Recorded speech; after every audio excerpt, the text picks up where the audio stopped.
Good morning friends. आज हम अपने फिर इस चैप्टर को स्टार्ट करते हैं बीएफएम में, जो हमारा मॉड्यूल ए है।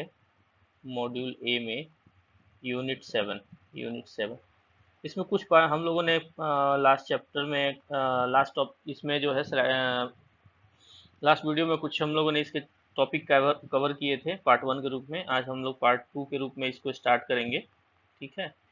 और चूंकि ये स्लाइड्स लगभग 64 थी, तो मैंने आपको पहले भी कहा था कि ये थोड़ी लंबी हो सकती है, क्योंकि हम लोग लाइन बाय लाइन अप्रोच कर रहे हैं ना। तो इससे क्या है कि लाइन बाय लाइन अप्रोच में क्या होता है, लाइन बाय लाइन अगर अप्रोच कर रहे हैं हम, तो हमें कोई चीज़ छूटने की संभावना जो है ना, वो थोड़ी सी निग्लिजिबल हो जाती है और हमें याद भी रहता है। सॉरी।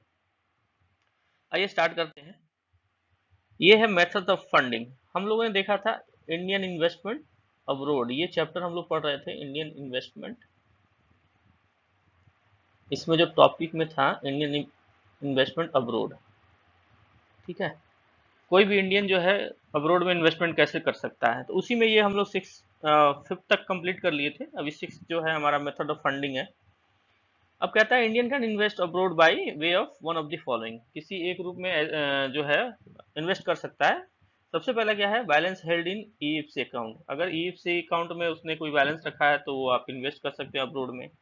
कैपिटलाइजेशन ऑफ एक्सपोर्ट, अगर एक्सपोर्ट किया है, ठीक है, तो उसका कैपिटलाइजेशन कर सकता है, उसके रूप में इन्वेस्टमेंट हो सकती है। Purchase of foreign exchange out of रूपी रिसोर्स, अगर इसके पास रूपी रिसोर्स है, इससे फॉरेक्स परचेज करेगा तो इन्वेस्टमेंट कर सकता है इस रूप में। Proceeds of ADR GDR without bringing in foreign currency fund in India, अगर एडीआर और जीडीआर में कोई भी प्रोसीड्स है, तो इसको इंडिया में रेमिट ना करके वापस इसको फिर से वो इन्वेस्ट कर सकता है। स्वैप ऑफ शेयर, शेयर का स्वैप भी के थ्रू भी कर सकता है।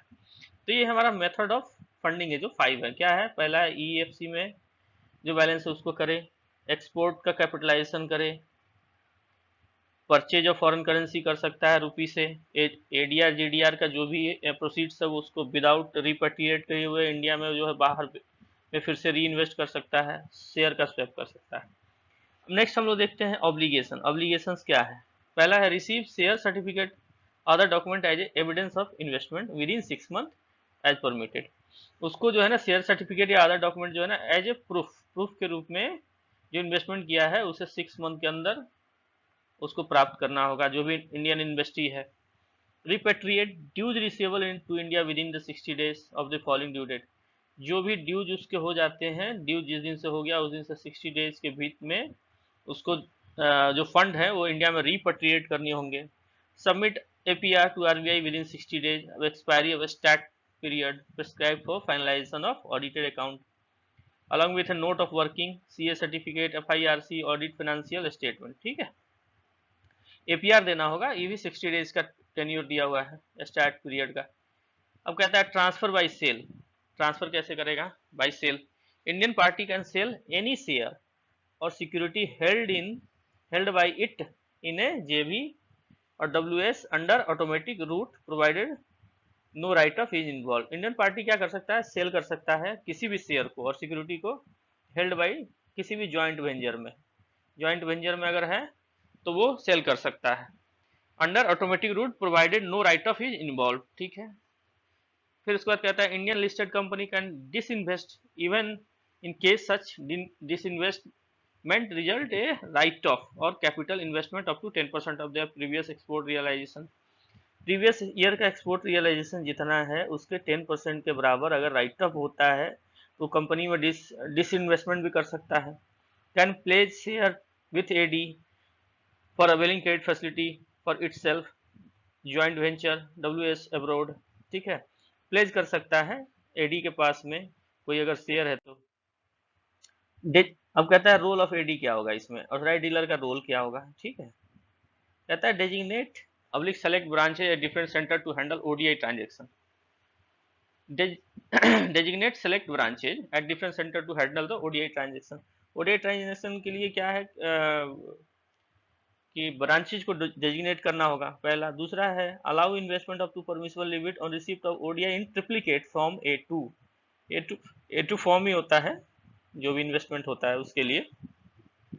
A2 फॉर्म भर के देना होता है। तो उसमें कहता है कि परमिसिबल लिमिट अलाउ करना होगा on receipt from the ODI, ठीक है, open direct investment, sorry. Report of remittance from the ODI part 1 part 2 is to be forwarded to RBI after affecting the remittance in duplicate. अब report क्या है remittance का जो है ODI part 1 part 2, ये RBI को फॉरवर्ड करना है इन डुप्लीकेट, ठीक है। पहला क्या है, डेजिग्नेट करना है ब्रांचेज को। दूसरा क्या है, परमिसिबल लिमिट तक अलाउ करना है, ठीक है, receipt of form in duplicate of form A2। तीसरा क्या है कि आरबीआई को रिपोर्ट करनी है duplicate. Certified that regulatory approvals obtained for investment in financial year. पहले ये है कि रेगुलेटरी अप्रूवल उसको जो है उस फाइनेंशियल ईयर में इन्वेस्टमेंट के लिए मिला हो। ODI from need to be forwarded to RBI. ODI form जो है आरबीआई को फॉरवर्ड करना जरूरी है, ओडीआई फॉर्म, ठीक है। Partnership form remittances to be, partnership form remittances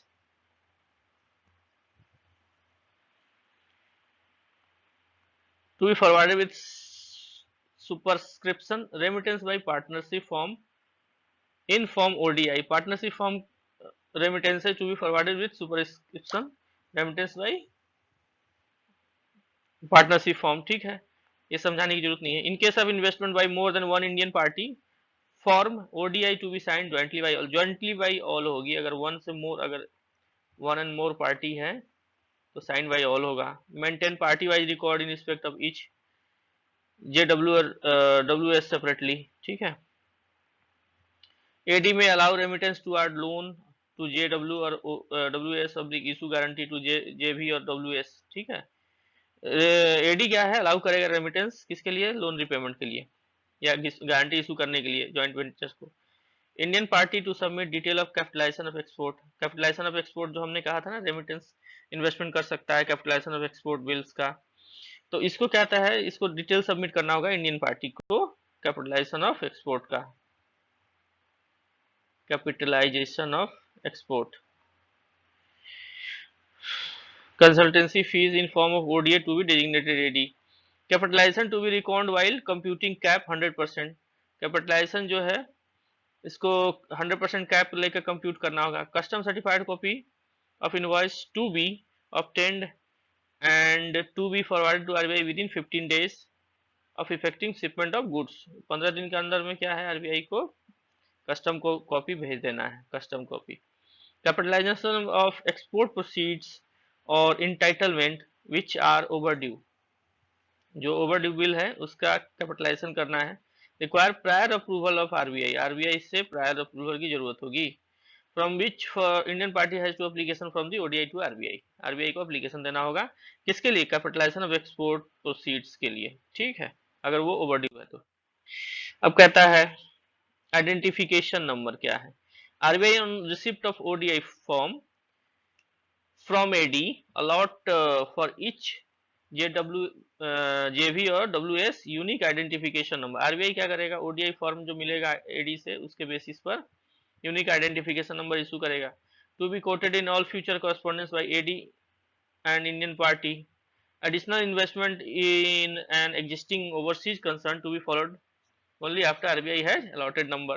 Additional investment in an existing overseas concern to be followed allowed only after RBI has allotted the number, ठीक है। अभी कहता है form ODI। Form ODI is a single form introduced by RBI, ठीक है। ODI form जो है ना एक सिंगल फॉर्म है, किसके द्वारा इंट्रोड्यूस किया गया है, RBI के द्वारा। For all overseas investment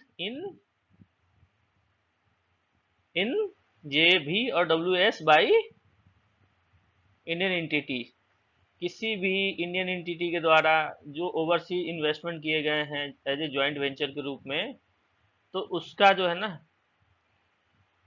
RBI ने सिंगल फॉर्म इंट्रोड्यूस किया। The new form has 4 part as under. New form में 4 पार्ट हैं। कौन कौन सा पार्ट है, पहला है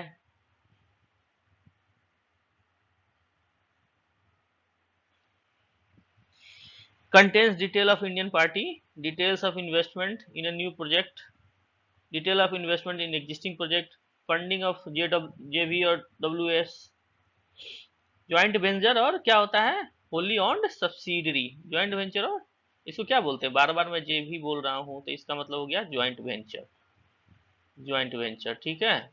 और होली ऑन्ड सब्सिडरी, WS मतलब होली ओन्ड सब्सिडरी, ठीक है। तो ये हो गया declaration by Indian party and the certificate by the stat auditor of the Indian party. दूसरा क्या है, पार्ट 2, ODI फॉर्म is for reporting of detail of remittance. ODI 2 फॉर्म जो है पार्ट 2 इसका जो होगा, सबसे पहले क्या होगा, मैं एक बार ऐसे नहीं मैं आपको सिंपल सा बता देता हूँ। पार्ट 1 जो डिटेल होगी ना इसमें ODI फॉर्म में, पार्ट 1 जो होगी वो क्या किससे रिलेटेड होगा, किससे रिलेटेड होगा, इन्वेस्टमेंट से रिलेटेड होगा, इन्वेस्टमेंट से रिलेटेड होगा। पार्ट 2 किससे होगा, डिटेल ऑफ रेमिटेंस से होगा, डिटेल ऑफ रेमिटेंस से होगा। Part 1 investment, part 2 remittance, part 3 annual appraisal, ठीक है। पार्ट 1 इन्वेस्टमेंट, ठीक है। पार्ट 2 रेमिटेंस, ठीक है। पार्ट 3 एनुअल अप्रेजल APR, ठीक है। और पार्ट 4 क्या है, ये report of closure public disinvestment और लिक्विडेशन और जो भी है वाइंडिंग अप ही जॉइंट वेंचर और होली ऑन सब्सिडरी, ठीक है। 4 चीज याद रख लीजिए। पार्ट 1 सबसे पहला चीज क्या है, इन्वेस्टमेंट है। सेकंड क्या है, रेमिटेंस है। थर्ड क्या है, APR में है, APR, एक मिनट बॉस, इसको आप APR लिखिए, APR। और चौथा क्या है, क्लोजर से रिलेटेड है, ODI फॉर्म, ठीक है। इसके 4 पार्ट हैं। अब कहता है foreign currency account in India. Foreign currency account in India ये हमारा टॉपिक है, इसमें सब topic. Resident Indian can maintain following foreign currency account in India, ठीक है। अब रेजिडेंट इंडियन जो है भारत में कौन कौन से फॉरेन करेंसी अकाउंट मेंटेन कर सकते हैं, ये हम लोग देखते हैं। सबसे पहला क्या है, EEFC, exchange earner foreign currency account, ठीक है, EEFC बोलते हैं। ये रेजिडेंट पर्सन है, इसमें कौन कौन सा एलिजिबल है, रेजिडेंट पर्सन है, कंपनी है, form can open maintain EEFC account, ठीक है। रेसिडेंट पर्सन, कंपनीज, फर्म, इसमें रेसिडेंट है, रेसिडेंट पर्सन, कंपनी है, फर्म है, ठीक है। ये 3 लोग इसमें एलिजिबल हैं for the purpose of transacting foreign exchange business, ठीक है। फॉरेन एक्सचेंज बिजनेस के लिए ये मेंटेन कर सकते हैं। Every receipt of foreign exchange allowed, इसमें क्या है 100% आप रिटेन कर सकते हैं, कोई इशू नहीं है।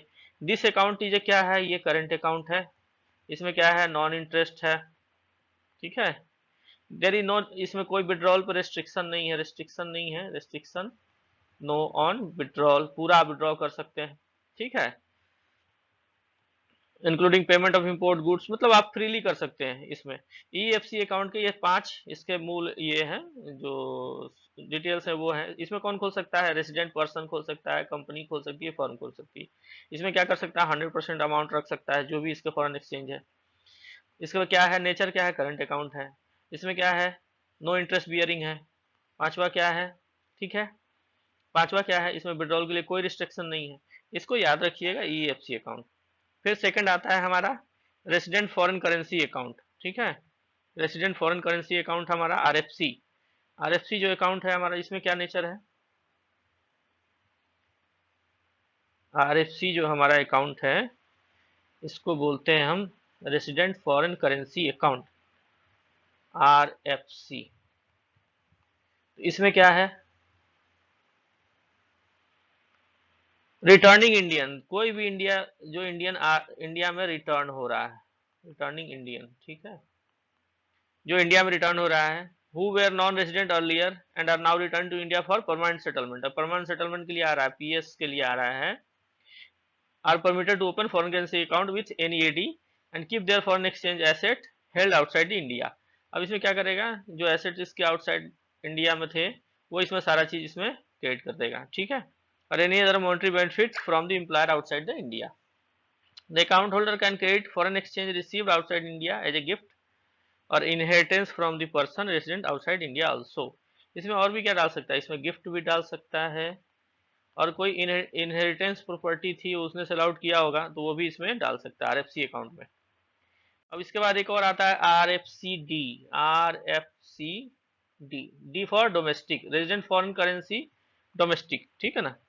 ए पर्सन रेजिडेंट इन इंडिया, अब कोई इंडियन रेजिडेंट इंडियन है तो ये क्या कर सकता है, ये खोल सकता है, open and maintain a resident foreign currency account with an AD, ठीक है। रेसिडेंट पर्सन जो भी है वो क्या है, ये अलाउड है, इसको खोल सकता है इस अकाउंट को, ठीक। Out of the foreign exchange acquired by him in the foreign currency notes और traveller cheques while on visit to any country outside India, not from business or as a honorarium or gift for service rendered in India to any person who is not a resident of India and on the visit of India or represent unspent foreign exchange acquired from the travel abroad। अब इसको जो भी इसको fund अगर मिलते हैं, fund कहाँ से मिलते हैं, फंड जो है इसको आइदर ट्रेवलर चेक से मिलेंगे, ठीक है, करेंसी नोट्स हो सकते हैं, कोई ऑनोरेरियम हो सकता है, ऑनोरेरियम हो सकता है, ठीक है, गिफ्ट हो सकता है, सर्विस अगर दिया है उसने उसका पेमेंट हो सकता है, ठीक है, सर्विस का पेमेंट हो सकता है PYMT, और या और any person who is not a resident of India and visit to India और a represent unspent foreign exchange acquired from the travel abroad. तो ये क्या है, RFC डी होगा, डी फॉर डोमेस्टिक, ठीक है, डोमेस्टिक मतलब यहाँ के लोग याद रखिएगा। The account is non interest bearing account, ये भी क्या है, करंट अकाउंट है। ये नेचर क्या है इसका, इसका नेचर जो है करेंट अकाउंट है, इसमें कोई इंटरेस्ट नहीं है, नॉन इंटरेस्ट है, नॉन इंटरेस्ट है, ठीक है। Debit to the account can be for any current account transaction which are according with the various provision in this regard as also for the capital account transaction as provided under the FEMA regulation, ठीक है, debit कर सकते हैं आप। उसके बाद आता है DDA, diamond dollar account.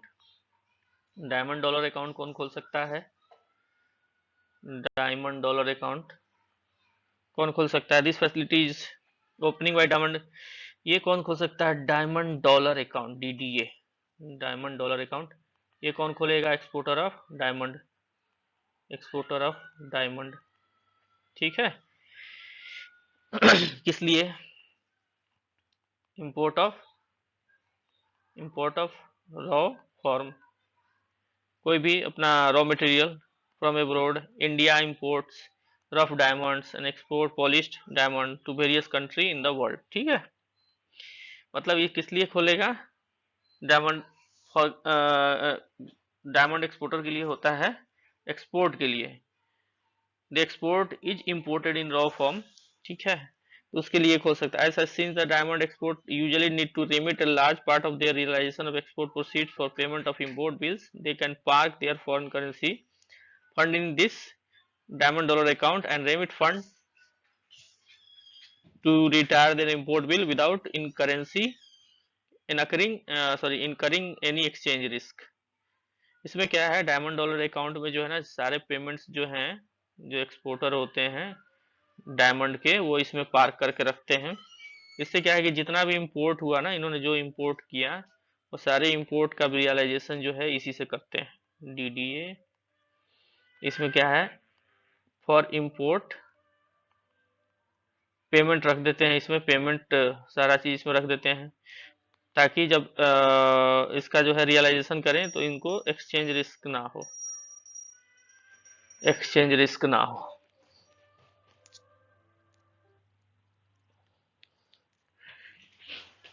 As per the RBI guidelines, exporter with any 2 year in export trade and diamond can open DDA account with any AD। जिसका 2 साल से एक्सपीरियंस हो वो, जिसका 2 years एक्सपीरियंस हो, 2 year एक्सपीरियंस हो, वो डायमंड डॉलर अकाउंट खोल सकता है। Large exporter can open account with more than 1 AD। Large exporter जो है वो एक से ज्यादा OD से के पास अकाउंट खोल सकता है, AD के पास, विथ मैक्सिमम 5 अकाउंट। इसमें कितने अकाउंट खोल सकते हैं, मैक्सिमम 5। और क्या होना चाहिए इसमें, सबसे बड़ा चीज, large exporter those whose annual income is turnover is greater than और equal to 3 crore for 3 financial last 3 years, ठीक है, लास्ट 3 फाइनेंशियल ईयर 3 crore होना चाहिए।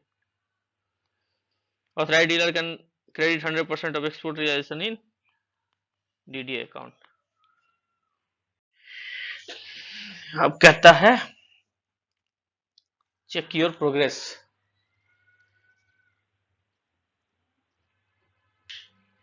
ट्रू और फॉल्स देखते हैं। As per the FEMA 99, Reserve Bank of India is empowered to give any direction for the purpose of securing compliance with any provision of the FEMA। True है।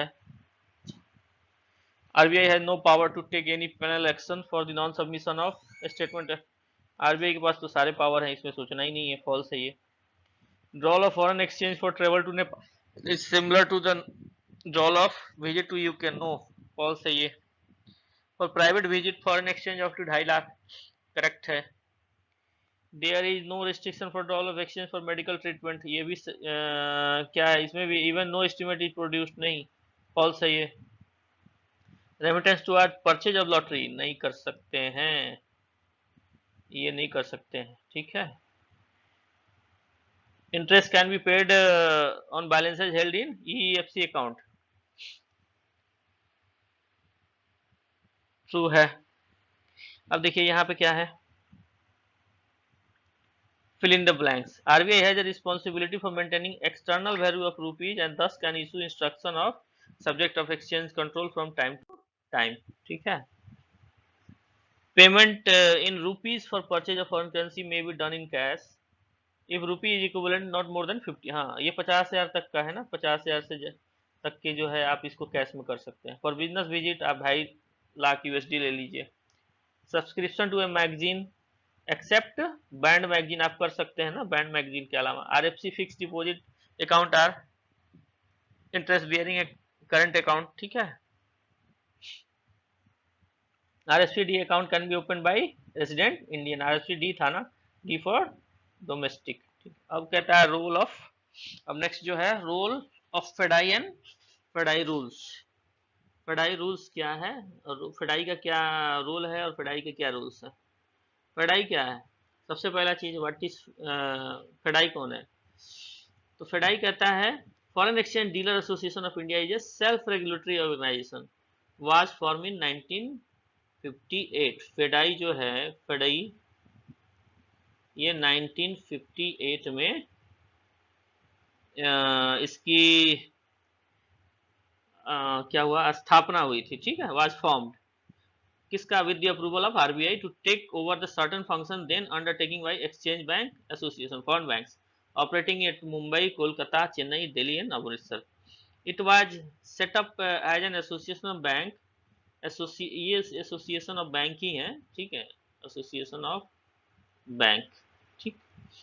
इन India dealing in foreign exchange in India typically called ADs and incorporated under section 25 of the Companies Act 1956।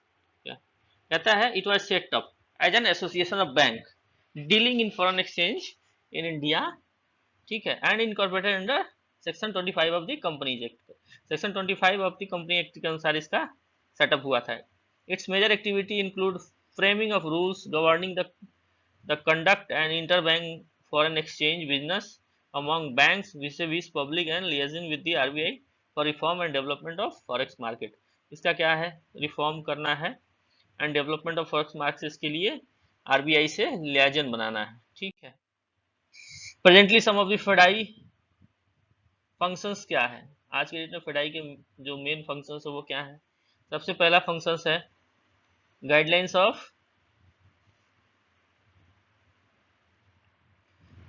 And rules for forex business. उसके बाद क्या है? Training of bank personnel in areas of foreign exchange business. Training भी देना है FEDAI का काम। Accreditation of forex brokers, forex broker का एक्रेडिएशन है। Advising assisting member bank in setting issues matter relating to dealings. Represent member banks on government, Reserve Bank of India and other bodies. Announcement of daily and periodically rates of the member bank. सबसे पहला क्या है? Guidelines बनाना है, guidelines, ठीक है। उसके बाद क्या है? ट्रेनिंग देगा किसको? बैंक स्टाफ को, बीएस। फॉरेक्स ब्रोकर का जो है, फॉरेक्स ब्रोकर्स का एक्रेडिएशन करेगा, पहचान करेगा, एडवाइस करेगा मेंबर बैंक को सेटिंग इशूज़ के लिए, इशूज़ का सेटलमेंट के लिए। उसके बाद क्या करेगा, member bank represent member bank on government Reserve Bank of India other bodies, ठीक है। Announcement of daily and periodical rates for, announcement करेगा पीरियोडिकल डेली रेट्स, डेली या पीरियोडिकल रेट्स जैसा भी होगा। Due to continuing integration of global financial market and increased pace to deregulation, the role of self-regulatory organization like FDI has also transformed, ठीक है। In such an environment, FDI plays a catalytic role काम करता है for smooth functioning of market through closer coordination with the RBI. Other organization like FIMDA बोलते हैं जिसको, Fixed Income Money Market and Derivative Association, the Forex Exchange of India and various market participants, FDI also maximize the benefit derived from synergies of the member bank through innovation of area like new customized product, FDI क्या new customise product भी लाती है, benchmarking against international standard on accounting, market practice, risk management etc. ये सब क्या है, फडाई ये जो है फडाई क्या करती है, मैक्सिमाइज करती है, बेनिफिट को मैक्सिमाइज करने के लिए क्या क्या करती है। सबसे पहला चीज़ क्या करती है, मेंबर बैंक्स के लिए कस्टमाइज प्रोडक्ट लेके आती है, कस्टमाइज प्रोडक्ट बताती है, कस्टमाइज प्रोडक्ट, ठीक है। Benchmarking international standard on accounting risk management, ये सब काम करती है, ठीक है। अब कहता है फेडाई के क्या क्या रूल्स हैं। FEDAI has formulated various rules for conduct of foreign exchange operation by ADs with an intention to have uniformity in dealing and ensuring a level playing field, particularly during the initial years of development of the market, ठीक है। FDI has formulated various rules for conducting foreign exchange operations by ADs। FDI ने कितने बहुत सारे rules बनाए हैं business को आगे बढ़ाने के लिए, ठीक है ना, बिजनेस जिससे क्या हो कि यूनिफॉर्मिटी आए, यूनिफॉर्मिटी फॉरेन एक्सचेंज बिजनेस में हमारा आए, फॉरेन एक्सचेंज ट्रांजेक्शन्स में।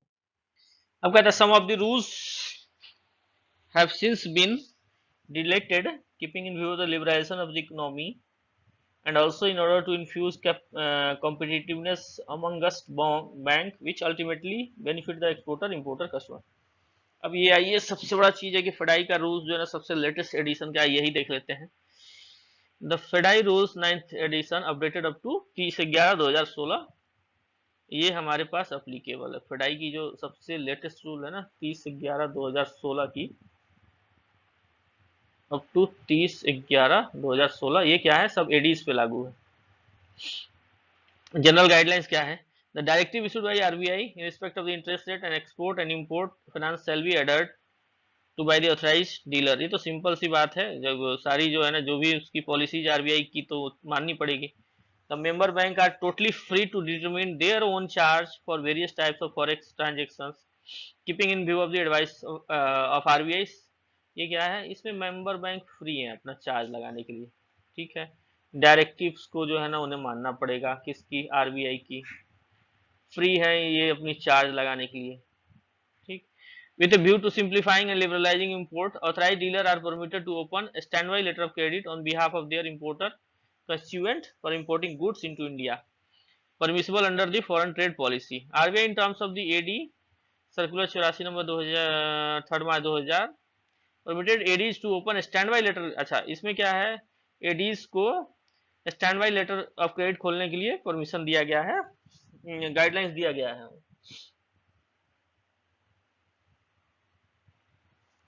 स्टैंड बाई एलसी, ठीक है। Bank should prominently display their card rate for foreign currency on their website. अच्छा, ये बैंक को जो है ना अपना फॉरेन करेंसी जो है उनकी वेबसाइट पर उनके कार्ड रेट को डिस्प्ले करना है। Bank should also declare threshold amount which they are committed to apply card rate, ठीक है, ये भी बताना है इनको। Information regarding various forex related programmes, exchange rated advice, ठीक है। Important FEDAI are available FEDAI website, चलिए ये तो बता। FEDAI reference to authorise dealer is reference to all ADs. FEDAI का जो भी रेफरेंस है वो सारे एडीज एंड फाइनेंशियल इंस्टीट्यूशंस पे लागू होगा। अब कहता है आवर ऑफ बिजनेस क्या होगा। Hour of business, the exchange trading hour for INR FC transaction for interbank forex market in India would be 9 बजे से 5 बजे, 9 AM to 5 AM का ट्रांजेक्शन आवर होगा। नो कस्टमर ट्रांजेक्शन INR और FCY should be undertaken by authorised dealer after 4:30 on working day. ठीक है, trading 5 बजे तक होगी बट ट्रांजेक्शन 4:30 तक है। Cut off limit for stated above interbank customer is not applicable on cross currency transaction. Cut off limit जो है वो इंटरबैंक कस्टमर और इंटरबैंक और कस्टमर के लिए नॉट अप्लीकेबल होगा किस पे, क्रॉस कंट्री ट्रांजेक्शन पे, जो क्रॉस कंट्री ट्रांजेक्शन होगी, क्रॉस करेंसी ट्रांजेक्शन होगी। Authorized dealers are permitted to undertake cross-currency transactions during extended hours, provided that the management lay down the policy for the extended dealing hours। ठीक है, authorise dealer क्या कर सकता है, cross currency transaction कर सकता है एक्सटेंडेड आवर्स में, अगर उनका मैनेजमेंट इसके लिए गाइडलाइंस दे रखा है तो।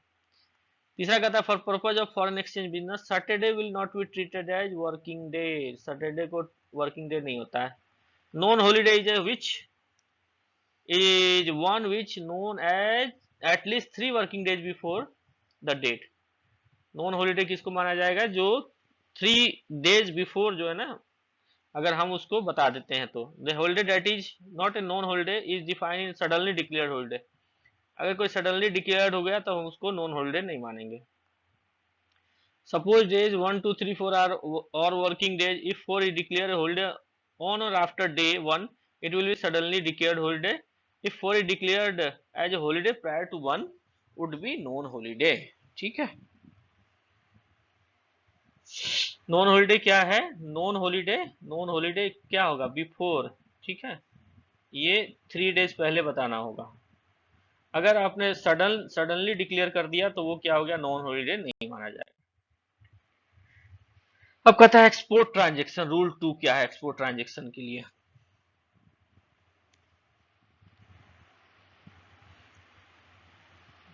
कहता है post shipment credit. Post shipment credit जो है इन रुपीज। अब post shipment credit in rupees ये हमारा है एक्सपोर्ट ट्रांजेक्शन में, ये चैप्टर में हमारा यूनिट है, sorry. Application of exchange rate, application of exchange rate क्या होगा, foreign currency bills will be purchase of the discount negotiated at authorised dealer current bill buying rate. Current bill buying rate पे, bill buying rate पे purchase transaction होगा। कोई भी purchase होगा, discount होगा, negotiated होगा। ठीक है, और रेट और contract rate, interest for normal transit period and usance period shall be recovered upfront simultaneously. ठीक है, इंटरेस्ट क्या है, नॉर्मल एनटीपी के लिए और उसांस पीरियड के लिए जो है तुरंत रिकवर किया जाएगा। क्रिस्टलाइजेशन एंड रिकवरी, क्रिस्टलाइजेशन क्या है, authorised dealer should formulate own policy for crystallisation of foreign currency liability in ₹2 liability in case of non payment of bill on due date. अगर ड्यू डेट पर bill payment नहीं होता है तो क्या है, इसको क्रिस्टलाइजेशन करना है। क्रिस्टलाइजेशन अब करना है foreign bills, sorry foreign currencies का, लायबिलिटीज का into rupee liability. Foreign currency की लायबिलिटी जो है ना, एफसी लायबिलिटी, इसको कन्वर्ट करना है INR में। ठीक है, लेकिन इसके लिए क्या है, बैंक की अपनी पॉलिसी होगी, फॉर्मुलेट करेगी। The policy is in this regard should be transparent होना चाहिए। The crystallisation into rupee liability, authorised dealer से अप्लाई टीटी सेलिंग रेट।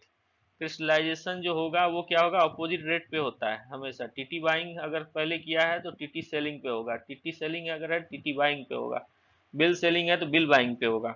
तो हमेशा अपोजिट रेट पे ही क्रिस्टलाइजेशन होता है।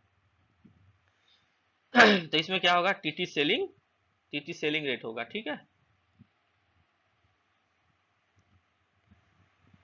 interest shall be recovered on the date of crystallization for overdue period at a appropriate rate। Interest तो लेना है, over interest recover करना है। ठीक है, export bill payable in country with externalization issue shall be crystallized as per the policy and authorized dealer notwithstanding receipt of the advance of the payment in local currency। realization of bill after crystallization, अब crystallization हो गया, ठीक है, उसका bill का realisation कैसे होगा? After receipt of advice of realisation the AD will apply TT buying rate. अब क्या है, यहाँ टीटी सेलिंग लग गया था ना, ये टीटी सेलिंग लगा था क्रिस्टलाइज करने के समय। तो जब क्रिस्टलाइजेशन में टीटी सेलिंग हो गया तब क्या करेंगे, हम टीटी बाइंग करेंगे। अब एडवाइस जो आ गया रियलाइजेशन के लिए, जब एडवाइस आ गया तो वो क्या होगा, टीटी बाइंग रेट पे होगा। और contract rate if any to convert foreign currency proceeds. अब कहता है dishonour of bills. Dishonour of bills क्या है? In case of dishonour of bills before crystallisation the bank shall recover क्या, पहला rupee equivalent amount of bill and foreign currency charge of TT selling rate. Rupee equivalent amount of bill, ठीक है, recover करना है, and foreign currency charge at किस पे, TT selling rate पे, TT selling पे। अप्रोप्रिएट इंटरेस्ट एंड रूपी denominated charge, ये भी रिकवर करने। अब कहता है application of interest. Rate of interest applicable to all export transactions shall be as per the guidelines of the reserve Bank of India. ठीक है, रिजर्व बैंक के गाइडलाइंस के हिसाब से चलना है। फिर नेक्स्ट कहता है over due interest shell be recovered from the customer. Over due interest जो है ना कस्टमर से रिकवर करना है, ओवर ड्यू इंटरेस्ट। ठीक है, if payment is not received within the normal transit period in case of demand bills and on or before notional due date, actual due date is case of usance bill as per the RBI directive। Early realisation अगर कोई होता है तो in case of early realisation interest for unexpired period shall be refunded to the customer. यहाँ क्या है, interest जो है ना अनरियलाइज पीरियड का, इसको रिफंड करना है। इसको यहाँ क्या था, ओवर ड्यू इंटरेस्ट क्या है, रिकवर करना था। अगर लेकिन अगर कोई अर्ली रियलाइज कर लेता है तो इंटरेस्ट जो है ना अनरियलाइज पीरियड का वापस करना है कस्टमर को। The bank shall also pay recover notional swap cost in the case of early delivery under a forward contract. ठीक है, अब एनटीपी क्या होगा? एनटीपी क्या है? Concept of normal transit period and notional due date are linked with the concessional rate on export bill. Normal transit period ये bank के हिसाब से डिसाइड होता है, नॉर्मली 25 डेज का होता है। एनटीपी नॉर्मल लोग रखते हैं लेकिन ये बैंक टू बैंक वेरी करता है। NTP period comprise average period normally involve from the date of negotiation purchase discount till the receipt of bill proceed. It is not be confuse with the time taken for the arrival of goods at destination। normal transit period for different category of export are laid down as below। अब देखिए यहाँ पे अलग अलग जो है ना NTP दिया हुआ किसके लिए, मैंने 25 डे नॉर्मल बोला था लेकिन अलग अलग सबके लिए। फिक्स ड्यू डेट है, अगर कोई फिक्स ड्यू डेट है, in case of export bill है यूसांस where due date are fixed are reckoned from the date of shipment or the date of bill of exchange। the actual due date is known अगर पता है, therefore such case normal transit period is not applicable। अगर उसका क्या है, पहले से क्या है ड्यू डेट अगर बता दिया गया, ड्यू डेट फिक्स है, तो फिर क्या है यहाँ पे एनटीपी लागू नहीं होगा, नो, एनटीपी नो होगा। ठीक है, बिल ऑफ फॉरेन करेंसी में क्या है 25 डेज है। Export to Iraq under United Nation guidelines के हिसाब से मैक्सिमम 120 दिन का है। इराक में अगर चला गया तो वहां से क्या है, या चला गया आ गया तो उसके लिए 120 दिन का एनटीपी है। बिल ड्रॉन इन रूपी अंडर एलसी, अगर एलसी में बिल ड्रॉन किया गया है तो reimbursement provided at the centre of negotiation 3 days का एनटीपी है। Reimbursement provided in India at centre different from the centre of negotiation 7 days है। ठीक है, 3 डेज 7 डेज, 3 दिन 7 दिन। और reimbursement provided bank outside India. सबसे पहले क्या देखिए, इसमें कंफ्यूजन नहीं होना चाहिए। अगर बिल्स ड्रॉन है, बिल्स को ड्रॉ किया गया किसमें, रूपी में, अगर एलसी में अंडर लेटर ऑफ क्रेडिट, ठीक है, तो सेंटर ऑफ निगोशिएशन जहां होगा वहां 3 दिन का एनटीपी होगा। ठीक है, अगर बीओ सेंटर के मतलब दूसरे सेंटर पर अगर है, डिफरेंट सेंटर है, तो वहां पे 7 डेज का होगा। अगर आउट ऑफ इंडिया है, आउट ऑफ इंडिया है तो ये 20 दिन का होगा।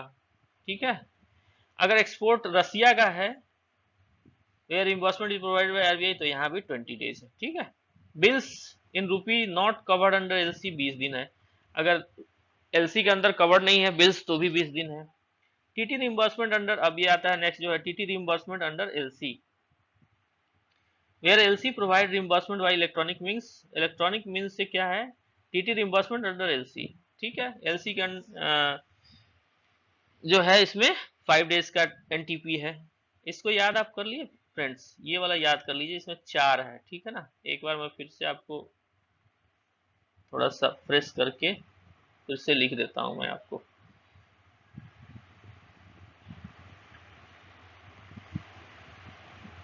अगर सेंटर पे निगोशिएशन है, बिल्स जो आपका ड्रॉ हो गया है, बिल्स जो ड्रॉ हुआ है आपका अंडर एलसी, अगर सेंटर पे है तो 3 डेज, आउटसाइड सेंटर है तो 7 डेज, आउटसाइड इंडिया है तो 20 डेज, अगर रसिया का है तो 20 डेज, अगर बाकी सब कंट्रीज का भी है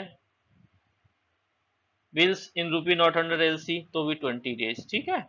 अब कहता है टीटी रिम्बर्समेंट अगर एलसी है तो क्या 5 डेज का एनटीपी है, where LC provide reimbursement claim after certain number of days from the date of negotiation, 5 days plus additional period, यहाँ 5 डेज प्लस एडिशनल पीरियड होगा। अब कहता है सब्सटीट्यूशन चेंज ऑफ टेन्योर। अब ये एक सब्सटीट्यूशन और चेंज ऑफ टेन्योर देखना है क्या है।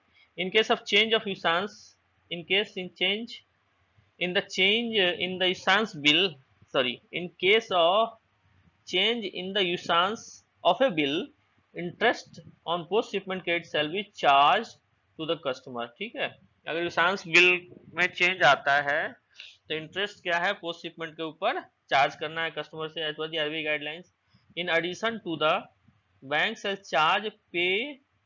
Charge or pay notional swap difference भी चार्ज करेगा।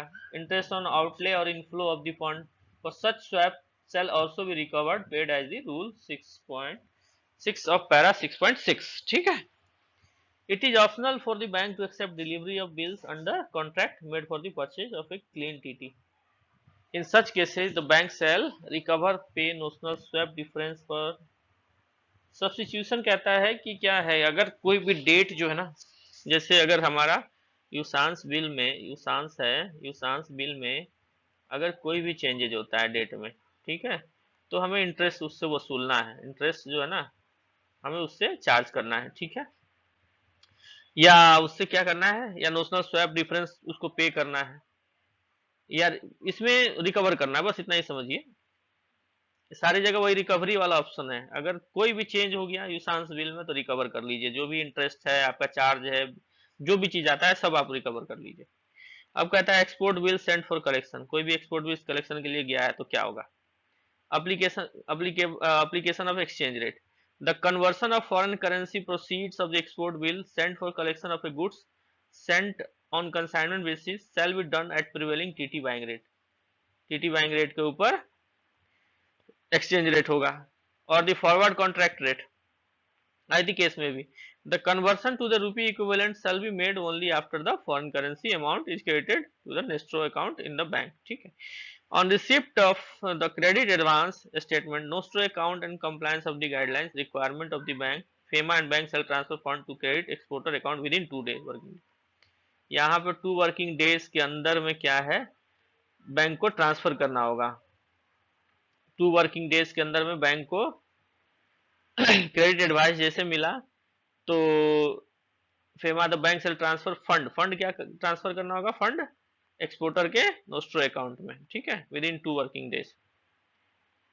अब कहता है if the above stipulated timelines is not observed the bank shall pay compensation for the delayed period, a minimum interest rate charge on export credit। ठीक है। compensation for the adverse movement of exchange rate if any shall be paid to compensation policy of the bank। अभी simple सा है कि जो payment आएगी उसको जो है ना with in 2 working days on receipt of the credit advice. जैसे क्रेडिट एडवाइस जो है ना आपको मिल गया, क्रेडिट एडवाइस मिल गई, एक्सपोर्ट बिल कोई भी कलेक्शन में आपका आया, अगर आपको क्रेडिट एडवाइस मिल गई, क्रेडिट एडवाइस मिल गया, ठीक है, तो आपको विद इन 2 वर्किंग डेज में आपको इसके नोस्ट्रो अकाउंट में पैसे क्रेडिट कर देने हैं। ठीक है। अगर नहीं हुआ तो आपको पेनल्टी भरनी है। पेनल्टी जो क्या हो सकती है, ये इंटरेस्ट चार्ज कर सकते, इंटरेस्ट के रूप में रिवर्सल हो सकता है। ठीक है। अब कहता है रूल 3 इंपोर्ट ट्रांजेक्शन। सबसे पहला है application of exchange rate. Application of exchange rate, retirement of import bill जो सबसे पहला है उसमें क्या है, exchange rate as per the hedge contract if hedge contract is in place, prevailing bill selling rate is in case there is no hedge contract. इसमें क्या है, रिटायरमेंट ऑफ इंपोर्ट बिल में क्या होगा, बिल सेलिंग रेट लगेगा। ठीक है। Crystallisation of import bill, इसमें भी बिल सेलिंग रेट लगेगा, bill selling. For determination of stamp duty on import bills, ये क्या है, exchange rate provided by the authority concern. अब एप्लीकेशन ऑफ इंटरेस्ट है, बिल नेगोशिएटेड अंडर इंपोर्ट के letter of credit shall carry commercial rate of interest as applicable to the bank domestic advance from time to time. इसमें क्या है, commercial rate of interest लगेगा, ठीक है, commercial ROI. Interest remittance on interest bearing bills shall be applicable to directive of the Reserve Bank of India in this regard. चलिए, cancellation of import bill under LC, LC के अंदर में कोई export bill है, import bill है, तो उसका cancellation कब होगा। Unpaid foreign currency import bill drawn under the LC shall be crystallised as per this stated policy of the bank. मैंने कहा कैंसलेशन पॉलिसी जो है बैंक टू बैंक वेरी करती है। क्लीन इंस्ट्रूमेंट, अब आता है क्लीन इंस्ट्रूमेंट किसे बोलेंगे। अब यहां देखिए क्लीन इंस्ट्रूमेंट, ठीक है। आउटवर्ड रेमिटेंस, सबसे पहला है outward remittance. Outward remittance shall be effected at TT selling rate, जो भी आउटवर्ड रेमिटेंस होगी वो टीटी सेलिंग रेट पे इफेक्ट होगी। Encashment of foreign currency notes and instrument, foreign currency travellers cheque, currency notes, foreign currency in prepaid card will be encashed at ADs, option at appropriate buying rate, buying rate encashment of foreign currency notes का क्या है, buying rate पर encash होगा। Payment of foreign currency, foreign inward remittance, अगर inward remittance आता है तो क्या होगा, foreign currency remittance up to equivalent USD 1000, sorry USD 10,000, USD 10,000 अगर है, shall be immediately converted, immediately convert करना इनटू इंडियन रुपीस। रेमिटेंस जो है अगर एक्सेस होता है 10,000 के, शैल बी पेड और executed through the foreign currency instrument. Beneficiary has an option to presenting related instrument for the payment of executive bank within the period of prescribed under FEMA. The applicable exchange rate for conversion of foreign currency inward remittance shall be TT buying rate और contracted rate as the case में भी। अब कहता है compensation for delayed payment, authorise dealer जो है ना, अगर डिलेड पेमेंट हो गया तो क्या करना है फिर, ADs shall pay send intimation as the case में भी to the beneficiary for 2 working days, 2 working days में, जो 2 वर्किंग डेज में, और receipt of the credit advice in nostro statement. In case of delay bank shall pay the beneficiary interest at the rate 2%। अगर आपने payment को delay कर दिया Aedes ने, तो आपको कस्टमर को 2% इंटरेस्ट देना होगा, किसको, कस्टमर को, ठीक है। The bank shall also pay compensation for adverse movement of exchange if any as per the compensation policy. Compensation कहता है कंपनसेशन ऑफ डिलेड पेमेंट, एक तो 2 वर्किंग डेज में आपको जो है कर देना है कंप्लीट उसका पेमेंट, अगर नहीं करते हैं तो 2% पेनल्टी दीजिए कस्टमर को इंटरेस्ट का। ट्रांसफर ऑफ फंड्स, अब आता है नेक्स्ट जो आता है हमारा 4.6, transfer of funds between vostro account with 2 banks. 2 बैंकों के बीच में भोस्ट्रो अकाउंट में ट्रांसफर का क्या रूल्स है वो है। The bank carrying out interbank vostro transfer by RTGS should maintain the remarks column of the RTGS message statement to the following effect, we undertake to send form A3 separately, ये इसमें mention करना है। अगर 2 भोस्ट्रो account में transaction होते हैं तो ये मैसेज इसमें डालनी है। कहता है it is decided to fix time limit of 5 working day for receipt of A3 form जो है बैंक को जो है ना 5 वर्किंग डेज में भेज देना है। अगर 5 दिन से ज्यादा हो गया तो ग्रेटर देन 5 तो पेनल्टी। सबसे बढ़िया है बैंक के ऊपर सारी पेनल्टी लगाते जाओ। इन case of beneficiary bank does not gate A3 within 5 working days, they must lodge a complaint with the remitter bank within 15 days from the date of transfer of the fund, ठीक है। remitting bank should ensure form A3 reaches the beneficiary bank promptly thereafter। अगर 15 दिन हो गए तो उसको complain किसको करना है, रेमिटर बैंक को। remitting bank would be required to pay beneficiary bank penalty at the rate ₹1,000 per day, 1,000 per day का पेनल्टी देना है for the period excess of 5 days from the date of transfer of fund till the form A3 reaches the beneficiary bank।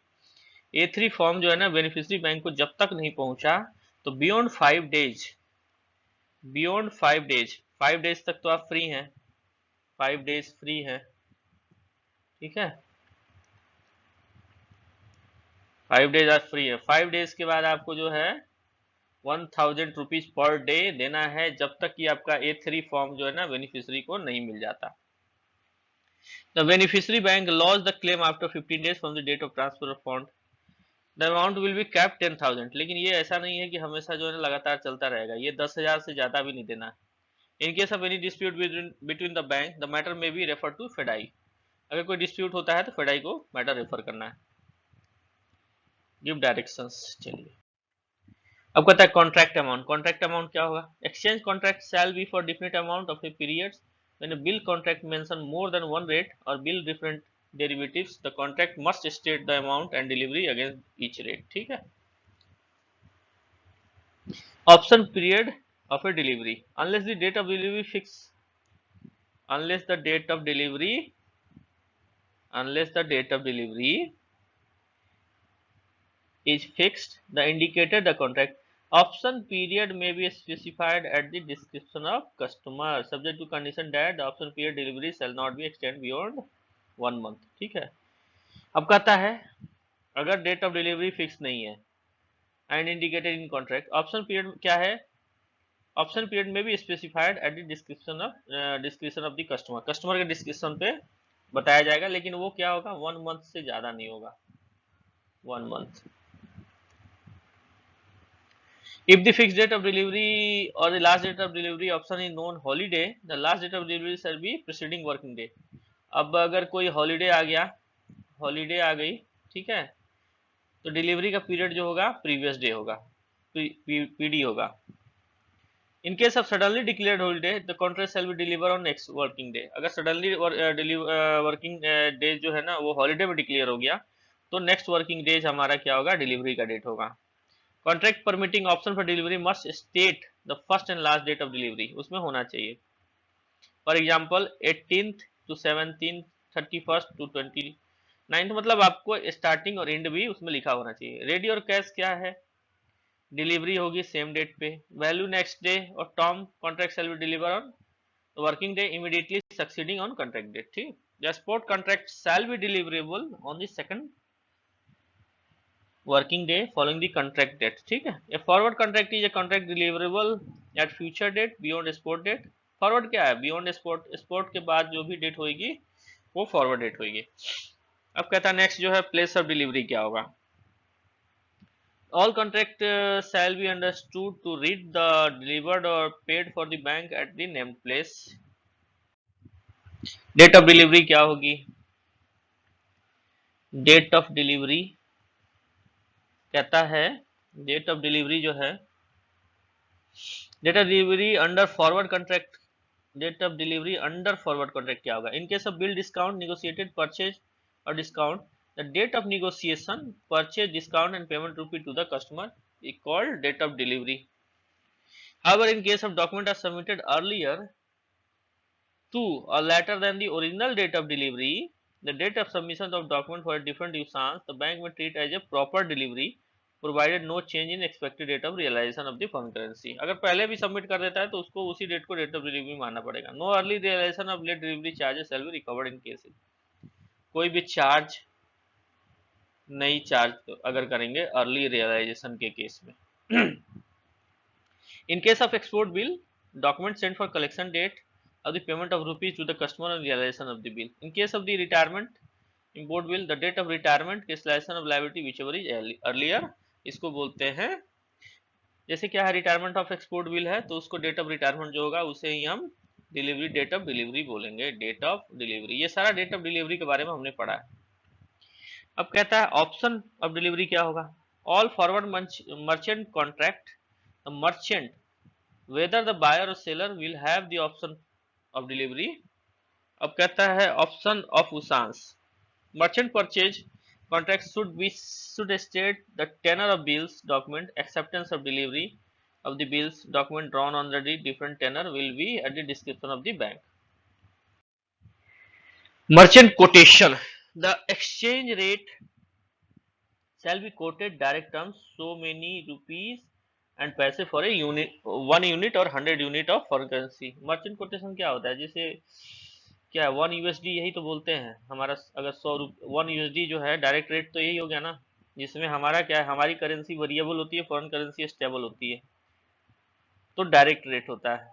यहाँ पे जैसे हम करते हैं ना 1 USD, 1 USD equal to 60 rupees, तो ये हमारा डायरेक्ट रेट हो गया। यही अगर पहले होता, अगर ये वेरिएबल होता तो हमारा इनडायरेक्ट होता। राउंडिंग ऑफ करना है 25 पैसे के अमाउंट में, इसमें दिया नहीं है लेकिन 0.25 के हिसाब से राउंडिंग ऑफ करना है। ये हम रेट कोड करते हैं, ठीक है ना,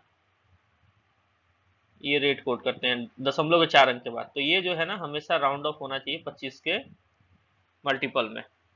अर्ली डिलीवरी रूल अब 6 क्या कहता है, early delivery extension and cancellation of foreign exchange contract. तो सबसे पहला क्या है, general, at the request of the customer unless stated to the contract contrary to the provision of FEMA 99, it is optional for a bank to accept or give early delivery or extend of the contract. It is responsibility of a customer to effect delivery.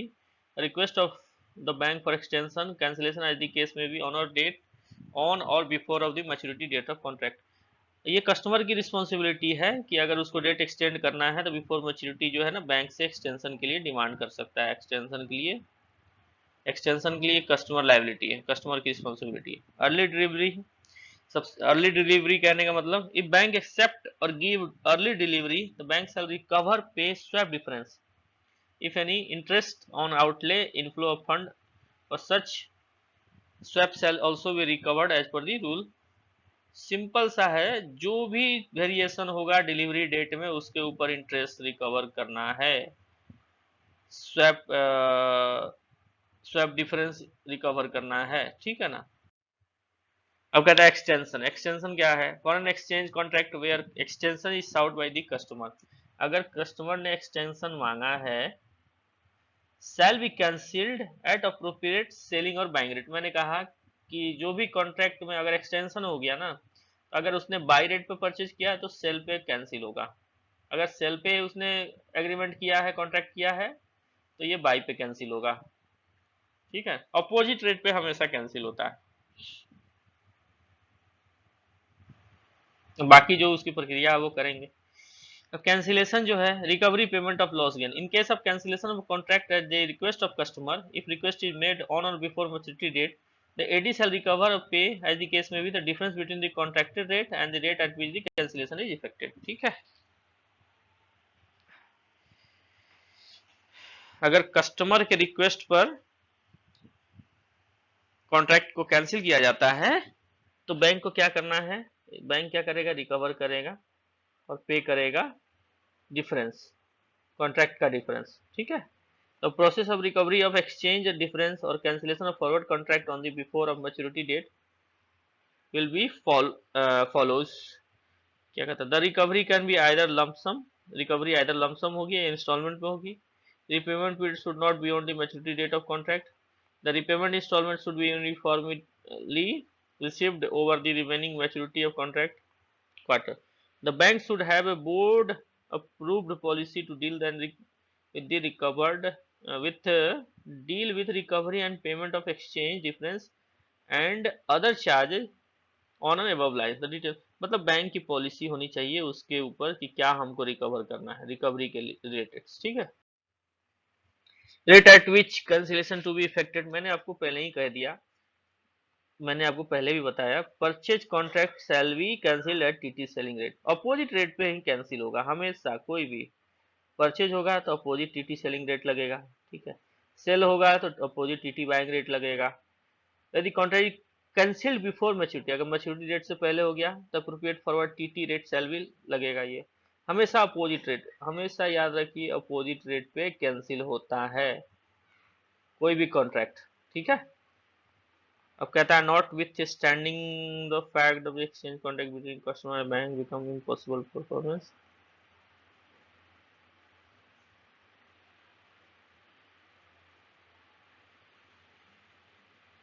अच्छा, अब यहाँ एक चीज कहता है कि क्या क्या रूल्स हैं।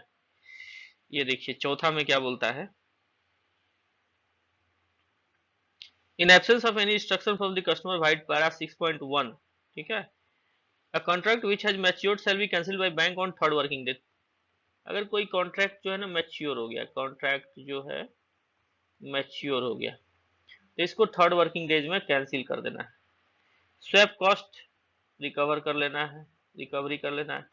When a contract is cancelled after maturity date, the customer shall not be entitled to exchange difference. अगर क्या है, कैंसिल्ड हो गया मैच्योरिटी डेट के बाद, तो कस्टमर क्या है, इंटाइटल नहीं है एक्सचेंज डिफरेंस के लिए। If any in favour, since the contract is cancelled on account of his default, he shall be however liable to pay exchange between. अगर उससे मतलब अगर उसमें कोई उसकी लायबिलिटी बनती है तो उसको पे करना होगा। बैंक तो हमेशा प्रॉफिट ही सोचेगा ना।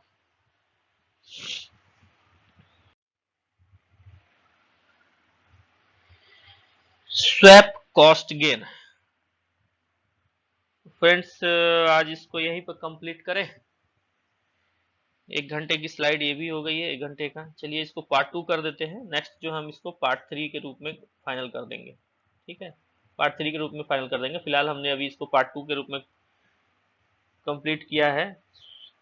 ठीक है, अब नेक्स्ट जो है उसको पार्ट 2, अब ये पार्ट 2 हमने कंप्लीट कर दिया। अभी चूंकि लंबी पड़ रही है ना, तो फ्रेंड्स आप इसको थोड़ा सा देखें। अगर आपको मेरा चैनल अच्छा लग रहा है तो आप इसे लाइक कर सकते हैं, शेयर कर सकते हैं, सब्सक्राइब कर सकते हैं, और साथ में एक बेल आइकन होता है, ये छोटा सा बेल का आइकन, इसको आप प्रेस कर दीजिए ताकि आपको नोटिफिकेशन पहले मिल जाए। अगर कोई एरर है तो आप हमें बताएं। ठीक है, तब तक के लिए आपका थैंक यू।